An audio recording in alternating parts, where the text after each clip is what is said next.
In the world today, there are many different people, and truly everyone has a perspective in how they see life, how they see human value, how they see morality, and we would consider this a world view. Everybody has a worldview. Everybody has a lens in which they see life. Whether you're an atheist or a secular humanist or a rationalist or a Buddhist, everybody has a worldview. Now, whether you're able to articulate that worldview is up to the individual, but everybody has one. And so today I want to walk through 4 questions that every worldview must answer. And this comes from a sermon by Voddie Baucham, God rest his soul, but he goes through these 4 questions that every worldview or religion must answer.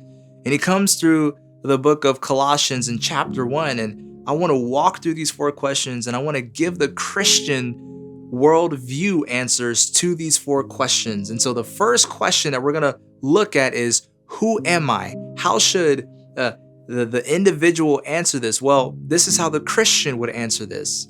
Who am I? I am made in the image of God. I'm an image bearer, that I am made in the image of God. That means I have intrinsic value, dignity, and worth. This is how we explain human value from the Christian perspective. That means that we are called to honor each other and love each other and respect each other and not degrade each other and not denigrate each other, but we are called to love and respect and honor each person because we are made in the image of God. And so when I attack someone or dishonor someone or disrespect someone, that is an attack on the very image of God. The second question is, why am I here? Why am I here on earth? What is all of this for? Well, from the Christian biblical worldview, I am here to glorify and honor the God that made me. I am here to serve him and advance his purposes and his plans in the world. I am here to bring him greater glory. The third question, what is wrong with the world?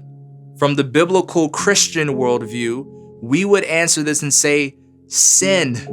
Sin is what is wrong. That we are all bent and inclined towards sin, that we have a natural propensity to rebel against God and to seek for ourselves our own pleasure and our own satisfaction. That is what's wrong with the world. It is sin. And then the last question, how can what is wrong be made right? It is through the cross of Christ. It is through the gospel of Jesus that God died for sinners, and it's not going to be a political agenda. It's not going to be therapy. It's not going to be any kind of humanitarian efforts that solves the world's problem. It's going to be the gospel that saves men and women from their sin and adopts them and reconciles them back to the Father. This is what is going to make what is wrong right in the world, that Christ is going to return and he's going to consummate all things.